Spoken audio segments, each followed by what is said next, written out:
What's up, you wild Django Unchained and Django Fed enthusiasts? It's the most rambunctious bunch of rascals this side of the Mississippi, back to talk more Mandalorian Season 2. I'm Logan Myerz. I'm Henry Hill. And we're the Cinephellas, boys, and we're about to get wild tonight. This is the way. This is the way to get wild. Follow these two lads as they take you to a galaxy far, far away. In the eyes of a ranger. So, we were back, 2 weeks ago. We talked about episodes 3 and 4. This week, we're talking about episodes 5 and 6, chapters 13 and 14. And man, last week, The Jedi, directed and written by Dave Filoni. Let's talk about that. So we had Ahsoka Tano making her live action debut, Rosario Dawson. And obviously we know the character from the Clone Wars being a really great series. I'm going through it right now, actually restarting it. And she's in episode 2 of the first season. So it was really cool seeing the live depiction of that character. And I love Rosario Dawson portraying this character. And it starts off with a bang. It sure does. Yeah, we're introduced to this character right away at the beginning of the episode. It shows her going through this desolate, there's a bunch of tree limbs and stuff. All the leaves are gone. It's desolate, smoky. And you see Ahsoka Tano stealthily going through the forest as she's trying to approach these. Who's she fighting in the beginning there? I couldn't remember. At the very beginning, are there a bunch of stormtroopers or? Yeah. Yep. Taking all these bad guys out really easily. And then, she has her hood up so you can't see all of her. But then, finally she lifts her hood up to expose those awesome, I don't know, what does she call those? Like the tentacles that come out of her head. There's a name for them, but it's just an iconic shot. Like to finally see this character that we've only seen in what is it? Clone Wars. So it's awesome seeing this character finally in the live action. And for me, I never watched the cartoon or anything, so I don't really know about this side of Star Wars. So this, as being an introduction into a new character, this was badass. It shows off this new character and highlights it, and it's going to set her up for probably what's shaping up to be her own standalone series is what I'm going to guess. I don't know if we're going to see her again in the series or not. That's the big question. Are we going to I think we just will. set her up? Yeah. I think it's going to be episode 8. I think she's going to come back at the end. I'm going to be really disappointed if I have no idea, but I'm going to be really disappointed if she doesn't show back up, because I thought she brought a lot to the series, especially this episode, really elevated it, got the fans excited, and seeing the live action version of this character. She just kicks the fucking ass the entire episode. Yeah, I mean, Rosario Dawson kind of got cast by the internet in a way, by the fans. They're like, just look at her. She looks perfect for this role. We saw a fan art being drawn, and it just looked like she would be perfect for the role. And the only question was, how was she going to play it? How was the acting going to be? And I thought it was pretty awesome. She had that confidence, that wisdom, and just the badassery that she used throughout the episode, just showing off how trained and awesome of a Jedi warrior she is, taking out all the bad guys. And then we saw a bad guy that we saw in some movies, and also a good guy in the 80s, Michael Biehn playing alongside the lady, the Magistrate, who is the big villain of this episode. Yeah, so it was pretty cool seeing Michael Biehn again. For some reason, my Deniston Rochelle always reminded me of him. Something about the face, I think. Dr. Cater. I don't know, for whatever reason, I always thought about Michael Biehn. But it was cool seeing him. I haven't seen him in anything in a long time. And he was in those big James Cameron movies back in the day, of course. Terminator as Kyle Reese, and then Aliens, and some really awesome films back. So it was cool seeing him. He didn't have much to work with, but pretty much just stand there and look menacing. I thought he was I thought he was a good bad guy. He played Lieutenant Lang. Yeah. Worked with the Magistrate, and bumps heads with Mandalorian and the baby and Baby Yoda. We find out more about that character later on, but it was that funny scene where you see Lieutenant Lang talking to the Mandalorian and seeing Baby Yoda. He's like, why are you carrying that around, or what is that? He's like, it's for good luck. I thought that was funny. Yeah, that is pretty funny. Yeah, I love those little moments on the show. If you're paying attention, you catch them. They'll drop some. The dialogue's always good, and there's always some little tidbits that you pick up on like that. Yeah. And basically is the Mandalorian, the child show up in Corvus, and they make it to this town. And the magistrate brings him in, and it's like, "Who are you?" And Mandalorian's like, "Yeah, I'm looking for somebody," and whatnot. And she's like, "Well, I'm going to give you the task or the job to find Ahsoka Tano and kill her. And you kill her in return, she's going to give the magistrate's going to give Mandalorian the Beskar spear." So that's kind of the setup of him meeting magistrate and lieutenant in this. And then sets up the rest of the episode where Mandalorian goes off into the forest to find her. Yeah, some really epic scenes when the Mandalorian finally meets up with Ahsoka Tano. We get some huge reveals as, you know, Ahsoka knows who the child is. She knows about him, and we get the big name reveal. We've always been calling Baby Yoda the child, or Baby Yoda. You know, that's all we've been able to refer to it as at this point, because we don't have any really backstory on the type of creature he is and everything. So we get his actual name in this episode. Ahsoka Tano drops the name Grogu, and when the Mandalorian finally says Grogu, you know, Grogu recognizes that that's his name and reacts to it. So that's pretty awesome. He responds to it. That was really funny. And they can basically like feel each other's thoughts, and that's how they find out about Grogu, the real name. And he was raised at the Jedi Temple at Coruscant, and masters were training him, and that's what we find out about him exactly. Yeah, and like the episode that we talked about on the last podcast, you know, it was revealed why Moff Gideon is after him in the first place. It's, you know, he's made it his mission to get the child because he has this, you know, he has the Force basically, and they can harvest his blood, and he can build his big evil empire of whatever those creatures are, kind of like Snoke. Like doing crazy experiments to try to just gain control of the galaxy, I guess, is his ultimate mission. But yeah, that's why he's going after the child. And you know, so it's nice to get some answers on who Grogu is, and kind of setting up the last couple episodes here of the season, really. So eventually the Mandalorian and Ahsoka Tano team up, you know, to take out the magistrate and Lang. So of course there's a lot of awesome action sequences during these scenes. We have the big lightsaber duel. I guess lightsaber versus what, she had a staff or something, the magistrate. Well, anyways, so they had a duel, which was pretty cool. And then basically at the end of that, you know, the Mandalorian comes in and helps her out because they're not expecting that. So that's what they're eventually able to defeat Lang and the magistrate, and it sets up the end. So basically they want to take Grogu. Ahsoka Tano tells the Mandalorian, they agree to, since he helps her, that she is going to, train Grogu and make him realize his full potential, basically. She says, okay, if you do this. Well, anyways, you know, after that happens, she declines. She says, I'm not going to do it, basically, because it can cause a lot of problems. And, you know, between the Mandalorian and Grogu, their bond is so strong. You know, she thinks that it'll mess with that whole dynamic. But she tells him that he should take Grogu to the planet Tython, to an ancient Jedi temple where he will be able to choose his path, and another Jedi might be able to sense his presence for him and search for him there. So that's what the Mandalorian eventually does. He takes that information, he thanks her, and that's what ends the episode. But we also, during the whole discussions with the Mandalorian and Ahsoka, we also learned some other character names that are going to probably play a big part moving forward. So the main one is the big villain, Thrawn, and I know you probably know a lot more about Thrawn than I do, so I'll let you take that.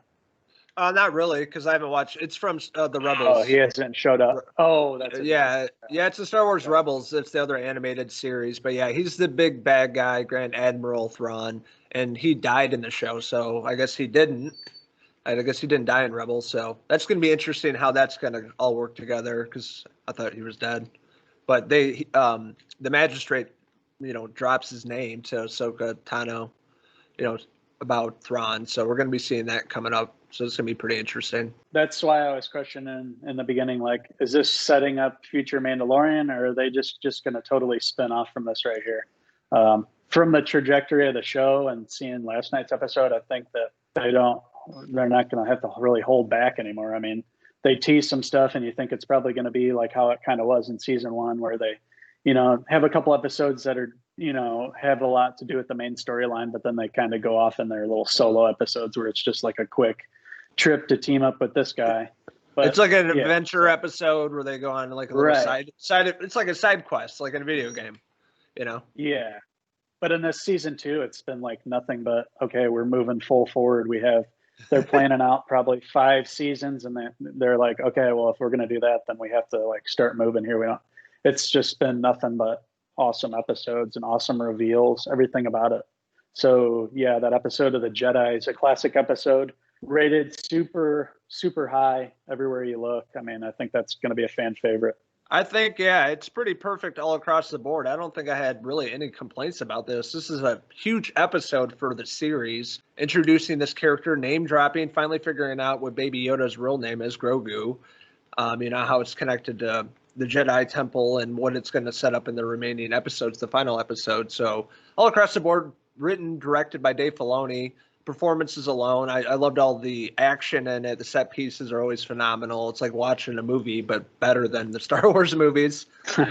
So 5 out of 5 hair pieces for Chapter 13, Episode 5, titled The Jedi. The Jedi. And I couldn't agree with you more, man. I loved everything about the episode, the look, the introduction to the character, the dialogue between everybody. Rosario Dawson killed it in this role. I can't wait to see more from this character. I can't wait to see her like take on the big bads and like show what she can really do. And I just loved everything about it. Awesome job by Dave Filoni. Of course, this was Ahsoka is his baby, so there could be nobody else to write and direct the episode but Dave Filoni, and he knocked it out of the park. It's awesome. I can't wait to see where the story goes from here. And I'm also going to give the Jedi 5 out of 5 hair pieces. Absolutely loved that episode, man. It's all across the board and made me really excited. I'm so excited every week. Friday comes around, Mandalorian's on, dropping on Disney Plus, watching it after work. I always look forward to it. It doesn't disappoint. Each episode of the season gets better and better, which I didn't think was possible. I thought the next one, Chapter 14, Episode 6, titled The Tragedy, that just came out today, I thought it was just going to be a filler episode like we were talking about earlier, but man, it came out guns a-blazing in this one. Literally guns a-blazing. It was 30 minutes, little over 30 minutes of nonstop action. Yeah, so in this episode, you get the Mandalorian and Grogu going directly to Tython. There's not gonna be any episodes in between, like no side little things. They're gonna get right to the point. He's gonna take Grogu to Tython, to this, the ancient Jedi temple. And put some on top of the scene was pretty seeing cool. stone, on the seeing stone. Right. The whole beginning shot's really cool. It shows them, flying into the planet. They see the seeing stone there, the Jedi temple. He can't get the Razor Crest close enough. He's not going to be able to land it, right in there. So he's like, we're gonna have to take a different method here. And it just shows him he's got Grogu and he's using a jetpack and they're flying out, which is a really cool shot. Yeah. Right. Man, his face and everything, it was so funny. How they take the jetpack all the way to the top and he sets him up on the seeing stone, and Grogu essentially uses his powers and creates this really strong force field, and the Mando can't get inside of it because of the force field, and it keeps knocking him back and knocking him out. Yeah, that blue force field, it reminds me a lot of Fallen Order, like when we saw it in that game. Yeah. A lot of this season reminds me of Jedi Fallen Order. Just a lot of set pieces, the way things go in it. I'm waiting for Cal Kestis to show up, man. Come on, Cameron. Come on, baby. Cameron Monaghan. Yeah, that would be something if they were able to incorporate that into this somehow. I mean, I don't think the timelines really match up, but it's Star Wars, whatever. Change that up a little bit. It's a video game. Maybe they can change it to match it. That would make some more story for Fallen Order 2, because where do you really go from the first one? So the final scene in the final episode of season 2, seeing Ian, he punches him. He's a stormtrooper. He puts on the helmet. Oh man, that'd be awesome. Yeah. Grogu's using the powers, and you got the force field, and that's when shit hits the fan. Essentially, sets up the rest of the episode with some big ships flying in, and now The big also, Imperial ships flying in, Yep, and a bunch of Imperial stormtroopers ships. coming out with heavy artillery. Yeah, and they could actually shoot pretty good. I don't think they missed that much. It seemed like when Yeah, they're shooting, usually it's all over. Yeah, yeah, it's like totally missing, but they're like actually hitting the Mandalorian, and his Beskar steel, is protecting them. yeah. Protecting That like was really cool. Right. During this whole beginning scene, we're moving along. We're like, okay, how's the Mandalorian gonna hold off this big army of stormtroopers that's coming at him, trying to come and snatch up Grogu, of course. And that's when we get the big reveal. Who's back? I mean, at this point, they just might as well introduce Obi-Wan to the series somehow, because they've been just throwing us every character that they've been teasing, and we're getting them all in season 2. a force Boba Fett. ghost, a force ghost, Yeah, there you coming go. back. Hello. Hey, Yeah, Frank Hunt. yeah. Mando comes across Boba Fett, which we saw at the end of the first episode of season 2. We were teased Boba Fett, but we knew it was him. Tamara Morrison is playing Boba Fett, which is awesome. He's got the scars on his face. He looks beat up. He's had his ass kicked, life handed to him, everything. He's been through hell and back, and it's cool that seeing these two finally kind of actually meet. So you don't know what's going to happen. They didn't start duking it out. You don't know what's going to happen. So I thought it was cool, like the introduction to his character. He's a big part of this episode. And basically, Yeah. he's looking for his armor from that Mando got from, what's his name, Cobb Vanth. He's trying to find the armor. And, Mando's like, why? No, who are you? Like, why should I give you this armor? And he finds out about Jango Fett, his father, and finds out he's Boba Fett, so that armor belongs to him. Yeah, it was really cool. We got to learn a lot about Boba Fett's backstory, and it really works. I thought it wasn't, I was very satisfied with what they did with that whole interaction between them, seeing the Mandalorian like meet another Mandalorian, like a real one that's had some wrongs done to him. But yeah, we learned about Jango Fett, and we see Boba Fett, like how awesome of a warrior he is. He just takes out all these stormtroopers. He doesn't have a weapon, or he doesn't have a plasma rifle or anything like that, or a sword. He has, I don't know, sort of like a staff that he uses, and he's just knocking the hell out of every stormtrooper that comes out of the way. Like shatters the helmets and everything, man. I've never seen that. I've never seen that before. Like stormtroopers just fall, but he's like with the staff, and you can see the helmets and the armor and everything cracking and falling off. Like the one head is like face cool action like that. Yeah, like the really gritty stuff. That's Robert Rodriguez for you. That reminded me a lot of his films, like Desperado, and like his kind of over the top action. So I bet that was his, a lot of his touches there.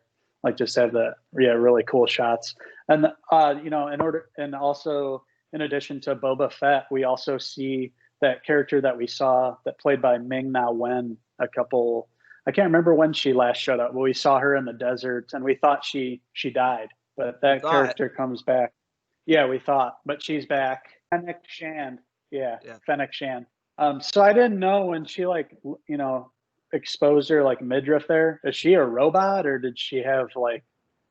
Is she like complete robot or what? It's called cybernetics, and Boba Fett installed it into her to keep her alive.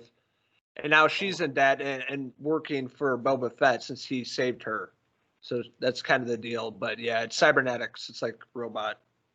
So brought her back to life. Now she's in Boba's service essentially.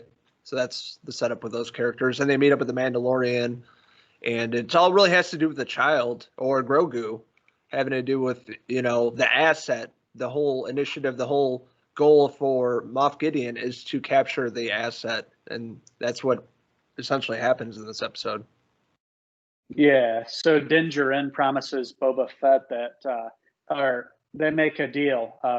Fennec won't hurt Grogu because Fennec has a sniper rifle basically, and with one shot could technically maybe take out Grogu. So Boba says, if I can get my armor back, then we won't hurt Grogu.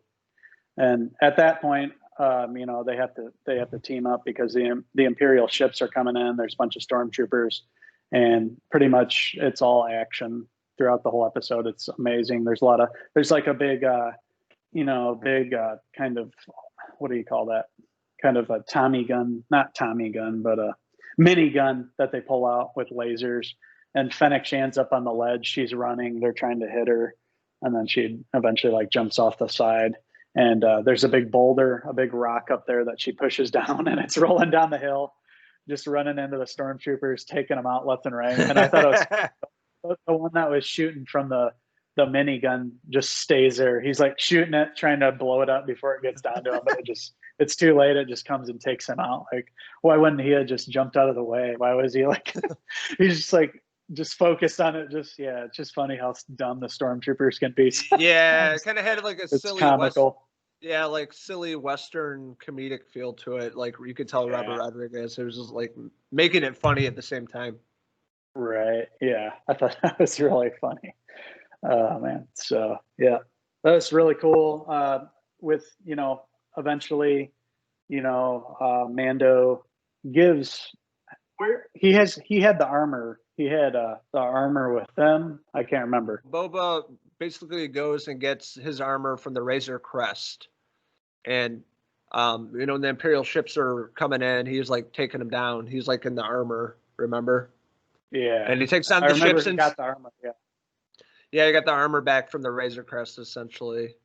And he could see Moff Gideon kind of hovering up in the atmosphere in his ship, you know, which sets up these really badass dark troopers, which are the robotic kind of soldiers that are like flying in the air, coming down to get. Reminded me a lot of Iron Man. Iron Man, yeah, the way they flew in, like that, like the CGI looked really good. Looked great, yeah. It was really cool. I wonder, are those like, is that the main type of dark soldier, or is that just one kind of type? I'm not sure. So I was kind of wondering that. Yeah, probably. If they all are like that. Yeah. Yeah. So that was cool, and yeah, they're able to come down, and you know, the Grogu is still up in that, you know, up in the Jedi temple there, up on top, and they're kind of far away. So you know, Mando has to rush back to get them, but meanwhile, you have those flying dark troopers coming down, and they're able to swoop in. Yeah, they're flying down like that. Yeah. So yeah, they're able to capture Grogu, surprisingly, and take him up, and you know, Moff Gideon has Grogu now up in the ship. So once the dark troopers like kidnap Grogu, Boba kind of follows him back up there to find out, you know, it's on the Imperial ship, or Imperial cruiser, Moff Gideon's, and he says the Empire is back, which was kind of weird. I'm like, really? You know? Yeah, I know. Really? Is that what that means? Yeah, that's what I was wondering too. Because he notices the Imperial ship or cruiser, and he says the Empire is back. I'm like, oh shit! You know? Damn. Yeah. They're definitely going to be going out with a bang this season, so that was really cool. Like how they did that, and like also, where's this going to go? What are they going to do with Grogu now? Like, is he going to survive? And when you see him captured, he's in like a cell in the ship. He starts using his force powers, and it was really cool with the stormtroopers. Yeah, he's choking them, throwing them against walls and stuff. Moff Gideon walks in the door, and he's kind of just watching it happen. He's like, you're like, yeah. He's just standing there. Grogu, I don't know, doesn't use it on him. He's still beating up the other two stormtroopers and basically exhausts himself. Uses all he can. He's exhausted. And Moff Gideon, you know, he says a couple lines. He's talking, and they're able to put the blue kind of shackles on there. They're like, I don't know what kind of shackles. They're like force field looking things, but they have those laying around for little creatures like that. Yeah. Did you notice that? Look at the Yeah. shackles. Here, I got some in my pocket. Like, what? Yeah. That was the one. That was the one thing I had a problem with in the episode. That was it. Yeah. I know, right? For the monkeys that they have down on deck 3. I don't know. But yeah, I thought that was funny. Just so that's obviously setting up the final 2 episodes here. Moff Gideon has Grogu. They're gonna have to somehow get him back, you know, before he uses them to harvest his blood. And Moff Gideon, you know, says that they need to get a hold of Dr. Pershing, that they have Grogu, they have the child. Let's move forward with our grand experiment. Yep, they're gonna keep doing that. So it's like they have to get a team together. Essentially, it's setting up a lot of characters. They have to get the Grogu, the child, back, get him away from these evil people. The Doctor. So you're gonna be setting up with Ahsoka Tano, Boba Fett, Fennec Shand, and a bunch of other people. And they're talking about Mando goes back to Navarro and he meets up with Cara Dune, which she's like the Marshal of the New Republic essentially. And he's searching for Miggs Mayfield, played by Bill Burr. Miggs Mayfield. I know. I love that. I love that he's coming back. I was hoping that we'd see him again. Miggs Mayfield. Yeah, he got pinched for being a dirty, rotten scoundrel, but he basically left the Mandalorian last season. He left him to rot away essentially. So yeah, up in the prison up there, or whatever it was. Yeah, he was working with Steve Brown. Yeah, I remember that episode. Yeah, ever since he showed up in that episode, I was like, man, I hope this character comes back. He's like the perfect, like, cranky, like he just wants to. Yeah, he'll be good in that. He's an Imperial sniper who used to work for Moff Gideon, so that's kind of the connection. That's why, he has some inside information. Moff Gideon. Oh, yeah. Gotcha. I didn't know that part. So that's good. He's basically Mando's assembling a team, a Suicide Squad. Yeah, look at explosions going. They're all walking. Right. But yeah, he's gonna get Cara Dune back with them. Grief Karga. You're gonna be a bunch of them. They're gonna be taken out. It's gonna be setting up some huge action battle scenes for the final 2 episodes. Getting the child back, and we're gonna be left on a cliffhanger. I feel, but have to wait and see. The big question. They're gonna need a Jedi. They're going to need a Jedi to help them, I think. I think ultimately it's going to come down to that. Somebody's going to have to swoop in there. It's going to be too late. And we're going to see, is it going to be Ahsoka? Is it going to be Luke? I mean, probably not Luke, but that's a possibility. It's still out there, at this point in time. Everybody knows about him. So does Mark Hamill come back? My guess, probably Ahsoka, but it could be somebody new. There's other Jedi out there. Maybe Ezra. Was it Ezra? From Rebels, yeah. From Rebels, right. Yeah, I think that's what they're going to do with it. I think they're going to bring in Ezra and Ahsoka, obviously. I think she'll come back, but I don't think it's going to be Luke. I think that'd be too obvious. I don't think they'll do that. That's true. Yeah. Yeah. My guess is either Ahsoka or, somebody like Ezra Bridger, one of those. And are we going to see Thrawn again, ultimately? Are we going to see Moff Gideon defeated, but then Thrawn show up? Oh, that'd be cool. Yeah, I don't, I'm not sure how much story they're going to get through these last 2. It just could be building up to one big battle where there's going to be a cliffhanger, or it could be like these last 2 episodes where they put you right to where you are. Maybe they just put us right to that battle right away. I don't know what they're going to do. There's a lot of ways they can go, and I can't wait to tune in and find out. The last 2 episodes of The Mandalorian air in the next couple weeks. So next one will be our last review. That'll be the last 2. So I don't want this to end ever. I know. We need to do it. Get another show here. Yeah, we could. That's a good idea, man. Because I think it's a good time when me and you do it. We're better when we feed off each other. But yeah, we'll have to get another show we can watch, talk about every 2 weeks or something. So overall, for Chapter 14, Episode 6, The Tragedy, directed by one of my favorite directors, Robert Rodriguez, from Dusk Till Dawn, and he just did a Battle Angel, which I absolutely loved. I really love that movie. All across the board, another perfect episode for me, minus the part where they're getting the cuffs for Baby Yoda or Grogu, which was unbelievable. I'm still going to give it a solid 5 out of 5 hair pieces. Love the directing, love the story, loved all the characters they brought in, the battle scenes, the set pieces, all the ships, just everything, all the bad guys, and setting up what's going to happen in the final 2 episodes of season 2. I'm really invested. I was so excited about this episode. I thought it was going to be a filler, but it turned out to be way better than I expected. And I just want more of this. So a 5 out of 5 for me. 5 out of 5 Grogu hair pieces. Now, I love the episode as well. It was nonstop action. It never let you catch your breath. Robert Rodriguez knocked it out of the park with this one. It was awesome to see Boba Fett in action again, just kicking ass. Back in the armor, we see all these awesome gadgets on there. He's able to blow up one of the ships when he, his armor's awesome. He knows how to use it. It was cool to see Fennec Shan back. I'm glad that wasn't just a throwaway character. Now she's a good ally to have for the Mandalorian. The Mandalorian's assembling all these friends here, and they're going to come. They're going to have to help him to ultimately get Grogu back from Moff Gideon here. The pace of this season's been amazing, especially, from the introduction of Bo-Katan on. It's been phenomenal every episode. And the Jedi and The Tragedy are going to be 2 episodes that are going to be hard to beat. It's going to be hard to beat in 7 and 8. But you got to think if they're heading to a big battle, that episode's going to be epic as well. So I am also going to give The Mandalorian, the episode titled The Tragedy, a strong 5 out of 5 Grogu hair pieces. Had a great time talking with you tonight, mate. We always have a good time talking Mandalorian, Star Wars, and going off on our little tangents and just having a good old time doing it. And we love getting wild on Friday nights together virtually. Virtually, yeah. Especially during this whole pandemic, this has been awesome talking The Mandalorian with you. It's awesome just rehashing these episodes in your mind, putting together, doing the research, putting together the pieces, because we've seen so much. It's visually pleasing. It's been an amazing show this season. Season 2's knocked it out of the park. I can't wait to see where it goes from here in the next couple of weeks. It's going to be a long wait to season 3, but I'm happy to know that they're starting production. So it's going to be, we're not going to have to wait long for more Mandalorian, and that's awesome.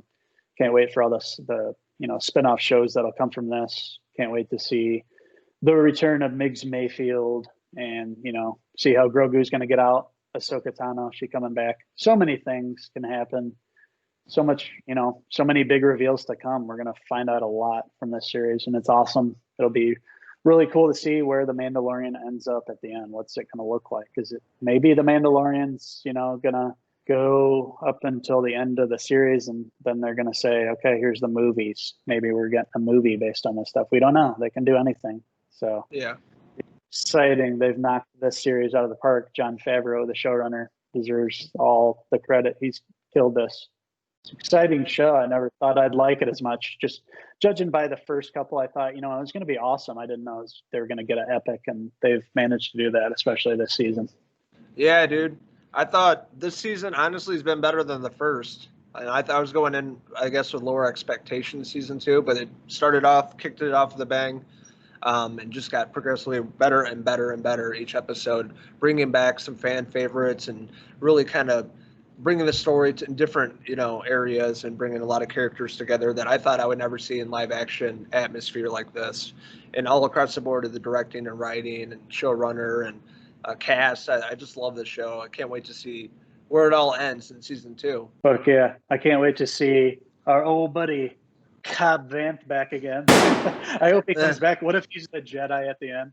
He's just smoking a cigarette. I guess I'll take you out. Hey, boys, I'm looking for Deadwood. You seen it? So this has been Mr. Logan Myerz over there, and myself. I'm Henry Hill. We've enjoyed talking to you guys about the latest episodes of The Mandalorian, episodes The Jedi and The Tragedy. We love both the episodes, and we love talking about it with you guys. So thank you for tuning in again. You guys will be back in a couple weeks with our final Mandalorian Season 2 review, the big finale episode. So we can't wait to talk about those with you next time. So until then, in a galaxy far, far away, that's Mando Myers over there, and I'm Grogu Hill from Cinephellas Studios. Cheers! And this is the way.